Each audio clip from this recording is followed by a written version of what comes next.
Hello, everybody, and welcome to the Best Ever You Show, special edition here with the one and only David Meltzer. How are you? Fantastic, and even much better now that I'm with you. It's just a joy to have a kindred spirit, a frequency that I resonate with. And from the very first time I've watched you, I said, oh, there's a neighbor of mine, because I always say my frequency is my neighborhood. And so thank you for allowing me to be in your neighborhood today. Oh goodness, that is so kind of you. And I felt the same way yesterday. I had the honor of being on your show, and I loved their words just resonated with me. You kept saying value added, and that is my whole mission in the world. So I feel like I found my person. I'm like, there he is, value added, yay!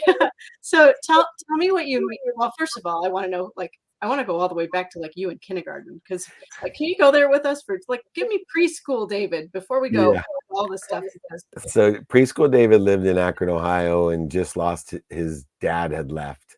oh, So he was in with a single mom, 6 kids, a mom who worked 2 jobs and packed my dinner in a paper bag, and felt as if education was going to be the chance to exit this world of not enough, as you talked about value add, a world of punishment, a world where you're a victim, where things happen to me, a world of why me, why do they have this and I have that. I know that I'm as good, if not better, than others, but I'm not going to get the opportunity because I was born into this circumstance. And education was going to be that savior, but yet I had another mission.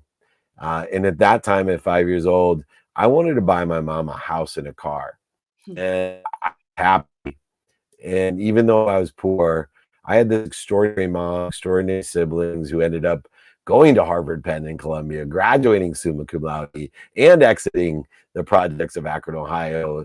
Uh, but I wanted to buy my mom a house, because the only time I wasn't happy as kindergarten Dave or preschool Dave was when I catch my mom crying over financial stress. yeah. And in my mind, I just wanted to make my mom happy. I'm 54 years old. I tell this story and still get choked up because I see her there, Yeah. working 2 jobs, living in that world, doing everything for me and my siblings. And I think how wonderful my life is today, and how I'm capable of empowering so many other people, because my mom was willing to plant seeds under trees that she may someday never had sat under. And not only did she do it for my family, but she did it for the second graders and the Sunday school kids and the community and the women's equality organizations, which she led. She's done it her entire life. And so that was kindergarten Dave, a boy who wanted to be rich to buy his mom a house and a car, that lived in a world of not enough. Huh. Mhm. That's yeah, we'll take a deep breath there.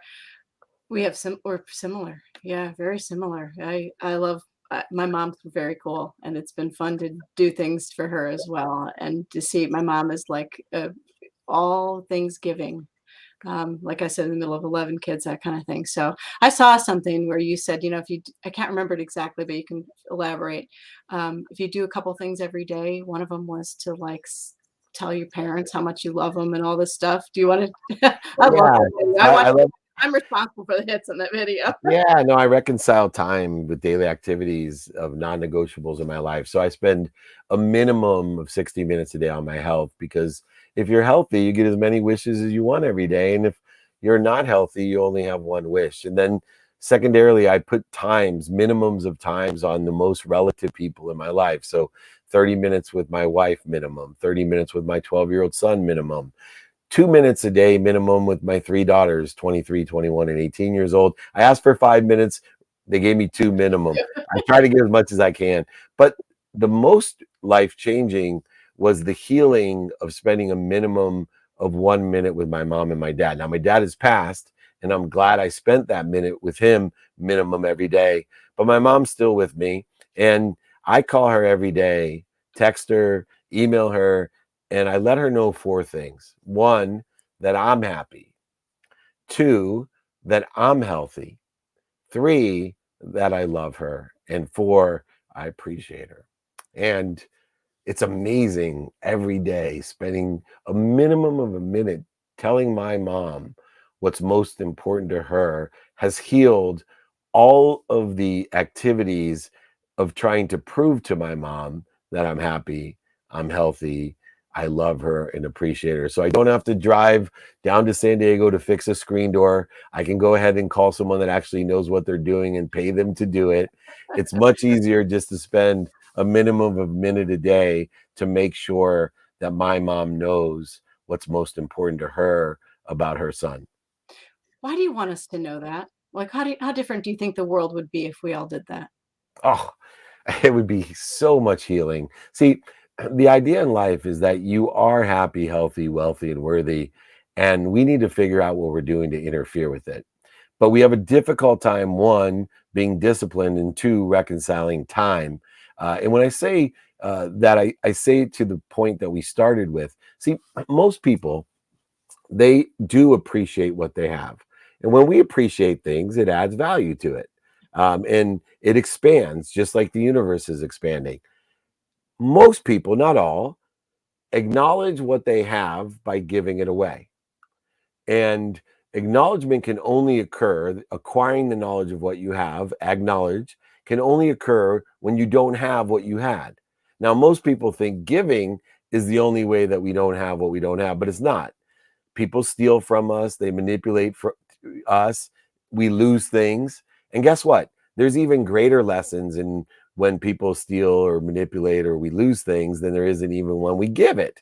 Yeah. Now, people like our moms, and I'm assuming this is true about yours, Mm. my mom appreciates everything. Yeah. She gave away everything. She gave her wealth, she gave away her health, she gave away her happiness for her children, for her community, Yeah. and she never asked for more. So, what happens to the individual that expands their vessel by appreciation?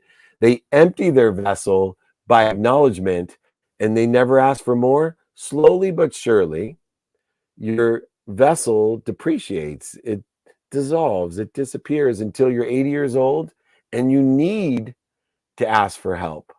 You need to ask your children gladly, which we do, but it's the antithesis or counterintuitive to what my mom wanted to do by giving. So, what I teach people is that you don't have to live in a zero sum game where you give to receive. What I teach is ask big. The universe is accelerating, growing, and expanding. When you ask someone for help, when you ask somebody for anything, you are adding value to that person and Yeah. they are adding value to you. We do not live in a zero sum game. There's no trade negotiation, no quid pro quo necessary. You live in a value add world where everything you ask for and receive and give adds value to the universe, expands, grows, and accelerates in an infinite world of more than enough. So don't live in the world of not enough. Nothing's happening to you. You're not being punished. Live in the world of more than enough where there's promotion and protection, even in the mistakes, failures, setbacks, and when you're stolen, manipulated, or lose things. They all are adding value to a universe that's adding value. This mindset, heart set, and handset change will create abundance in everyone's life so they can give more and receive more. Beautifully put. I love it. Yeah, I have a question though. So let's say I want to ask big, but I'm a little bit afraid of I got that what if they say no thing. So I have a theory on that myself, but what do you think? Yeah, well, I mean, obviously, we are always limiting ourselves, and I still limit myself, which was to me a realization a couple weeks ago when they had the Webb telescope, and they showed a picture of a billion universes, a When they billion galaxies with trillions of variables, and I said, "Man, am I limiting myself?" And so, what I say about asking, if you aren't asking big enough because you're afraid of a no, then you don't have a good relationship with no. For me, every no indicates I'm that much closer to what I think I want. See, the universe when it punishes us or it causes pains, failures, and setbacks, it's like your mom. So when I was 3 years old, my mom, second grade teacher, never yelled, never hit anyone. In fact, my wife always tells my mom, you know what Dave's problem is? You never hit him and yelled at him. And I I know I'm gonna have that coming from wives. Yeah. yeah. So I always say that's not true. When I was 3, I went and reached out to touch a hot stove one time, and my mom slapped my hand and screamed at me, Yeah. "No, don't do that." And I started to cry. I said, "Mom, why are you punishing me? What I do?"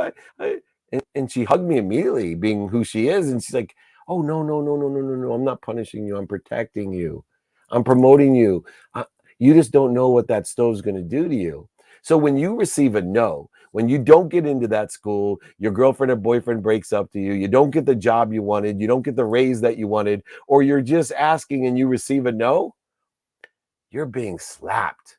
You're being screamed at by an omniscient, all powerful, all knowing source, something bigger than you that loves you more than your mom loves you. And you are not being punished. You are being protected and promoted, just like the 3-year-old that just doesn't know that no, that thing you were asking for was going to burn you. So I tell people all the time, know your what and make it a possibility. Know your who can you help and who can help you by making it a possibility. Figure out how and make it a perception, prioritize and make it your reality, apply your why in a trajectory of what you think you want every day, and let the failure, setbacks, and pain indicate to you that you have a lesson to learn. Let the no's indicate to you that you have a better place to be, a bigger place to be, a better situation to be in. Good old fashioned redirect. Okay. What? Tell me about sports. Why do you? I'm now. I'm going to assume something, but okay. I love sports. I mean, we got a I college baseball player heading to Georgetown. He's transferring to Georgetown. Lefty pitcher. I mean, I love sports. So lefty pitcher. There's no better odds to be a professional baseball player. love, That's wonderful. love Well, baseball. So I baseball. love sports. Oh yeah. And I played college football and little baseball, ran track. But I love sports because to me, it is a microcosm of life. Individual sports, team sports, viewing sports, all the aspects of sports. There's only one thing that's more emotionally attached than sports into human beings, that's children. So, when I first ran the most notable sports agency in the world, Lee Steinberg, I said, "Tell me what business we're really in." And he said, "We're in the irrationality of middle-aged people business."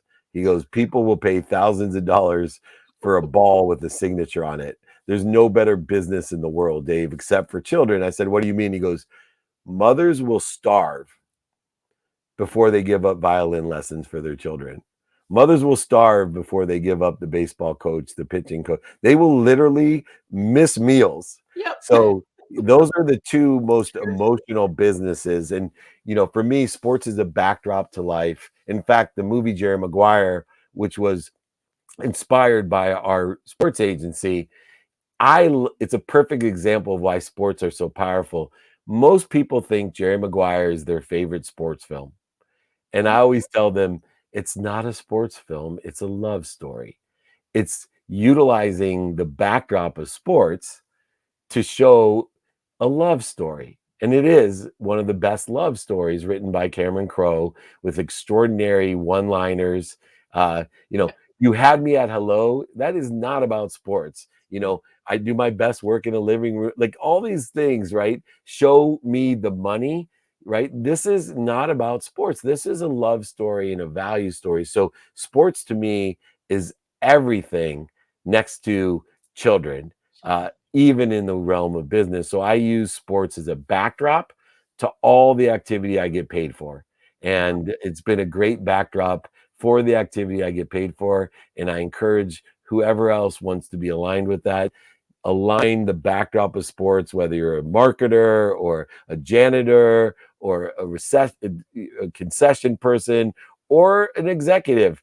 There's plenty of opportunities in the backdrop of sports. Is there anything that you is there a sport that you don't love? No, No, really, no. no. Oh my god, that's why my business partner, Warren Moon, the Hall of Fame quarterback, when I Oh, fell in really? love. Oh, well, Yeah, cool. Hi. yeah. That's awesome. Well, now Marshall Falk is also a business partner of mine in a Oh financial my god. literacy project. But the one thing I loved about Warren is he was like me. We would sit at a flag football game of a 6-year-old and have a ball Oh, watching yeah. it. So I've cricket to, football to rugby to baseball to cornhole to I'm the one of the Yeah, guys, A7FL. You name it, pickleball. I'm all over anything you can think of. If it's a sport, I love it. I love it. Yeah. Can you bowl? Born, so here's the fact.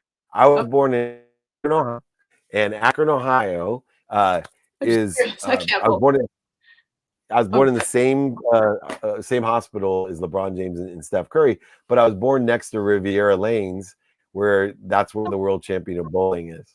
And Earl Anthony. So at a young age, I watched all the professional bowlers at the World Series of bowling pre-TV days in Akron, Ohio, at Riviera Lanes. My kids are super into disc golf. Yeah, I mean, we yeah. have, yeah, yeah, they love it. They all four of them go play every day. And then the other thing I would love to ask you about, and kind of we're off the cuff here a little bit, but what do you think about the world of esports? Like, so I've got in my household, I've got one of the top players in the world for RuneScape, Quinn. What do you That's think awesome. of? Yeah, we've got all sorts of So I'm a crazy. founding investor in the Toronto franchise with Marcus Colston in the weekend. That's all right. Mike, we're live. Marcus, Everything yeah, happens. broke off. Marcus Colston the weekend. Myself, Meta World Peace. We all founded one of the first franchises in Toronto with the four biggest license in esports. So I've been heavily involved, almost from its popularity inception professionally, with that venture and many others, Overactive Media. So I think that esports is the future. I think it's the great equalizer of sports that, whether man, woman, tall, short, fast, slow, that everybody has access to these extraordinary games and competitions. And, it's going to be the future. And I'm a huge, huge fan and investor in esports. Awesome. All right. Where can we find you? I know you got to run. I hope you'll come back. I I have will come back. so thoroughly enjoyed meeting you. I hope I get to do more things in life with you. That's my big ask, please. Yes, Um, yes, vice thank versa. you. I would love to, and thank you for accommodating me. And I keep things a little bit brief so I can make these appearances in more places. But if anybody needs anything, I do free Friday trainings. I have these extraordinary. I give my book for free. I sign it. I ship it. I don't care. David@dmeltzer.com. David is my first name at dmeltzer.com. If you lose my email, just reach out to Elizabeth or Google David Meltzer, david@dmeltzer.com.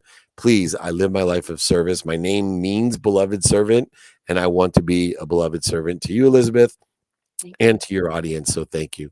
And I feel the same way. We love all of you listening and supporting all of our guests and our friends and everything. But I don't want to leave without thanking our crew, the people behind the scenes who helped put this together, put you and me together to do these podcasts these past few days. My crew's Lindsay. Do you have people you want to mention? They're just awesome. Oh my gosh, I'm so blessed to have Jake, Nick, Noah, George is on there, Matt. I have a big team. We've done 12. Tomorrow is my 5th year anniversary of my podcast. It's a lot younger than yours. 1,200 episodes in 5 years, and my team has helped build one of the most impactful podcasts, empowering people with the billionaires, millionaires, entrepreneurs, celebrities, athletes, and entertainers, giving their playbook to success, the spirit of excellence portrayed via podcasts, as you have done so eloquently as well. I'm just so grateful to be here, and we're going to do more, I promise. Thank you. All right, everybody. Thank you so much for listening to us, being here with us, and sharing the show. We appreciate you so much. Take care, everybody. Thanks for listening to the Best Ever You Show. And thank you so much, David, for being here. Lots of love. Take care, everybody. Thank you.